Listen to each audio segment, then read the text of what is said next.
The Ogun State 5th Children's Parliament has passed a resolution calling for urgent action to end child abuse, neglect, and exploitation in Ogun State. Farida Olushola Ijebu, the Children Constituency, the chairman of the Committee on Women Affairs, moved the motion for the resolution during a special plenary session presided over the Speaker, Ezekiel Olaoluwa from 1 Children Constituency. Opening debate on the motion, Olushola noted that it was important for the Ogun State government and other concerned stakeholders to strengthen measures aimed at preventing and eradicating all forms of child abuse, neglect, and exploitation.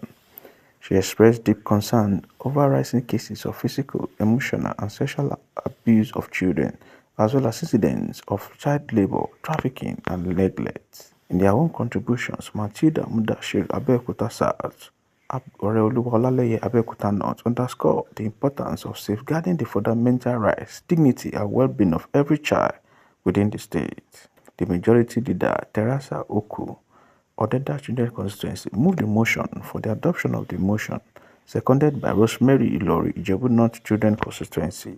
Sexual abuse. Can you imagine a 65-year-old man sleeping with a 12-year-old girl, harassing her, molesting her? This girl has a future. She has her life. This girl has to build her self-confidence. She doesn't have to experience fear, trauma. She has to be able to stand up for herself. But when she has faced different kind of molestation, harassment, she'll be forced to go behind closed doors. She'll not be able to stand up for herself. Imagine some women molesting boys just because they don't have someone to take care of them. A father sending his child out in the night just because he committed the offense. Parents, please, there are other ways to punish children than sending them out in the night or giving them corporal punishment.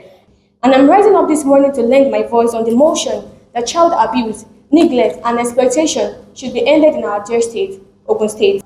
The statistics are alarming. 6 out of every child in Ogun State experience some form of violence, with only a fraction receiving help. And shockingly, fewer than 5% of abused children receive any form of support. Those in support of the motion, please say aye. Aye.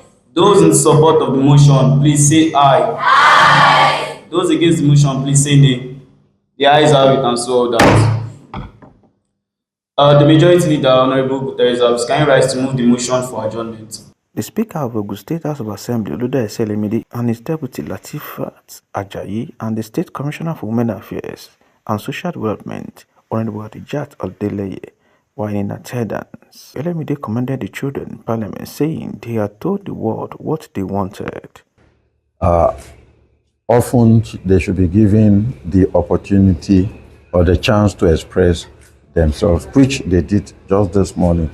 And personally, I am impressed. I only want them to keep it up. Those of them that want to toe the route of politics, though I'm not saying they should come or not, because of the sacrifice involved, they should remember that integrity matters most. That they have submitted that to the House of Assembly. And they have urged the House of Assembly to turn it into another motion at their level that will be passed to the necessary stakeholders. So you can see that if we don't have children parliaments, even the House of Assembly might not even know all these things are ongoing. But the children, being children themselves, you know, they've been seeing it and they have now bring it to the forefront to say this is part of what is affecting us as children, and we want the government to look into it.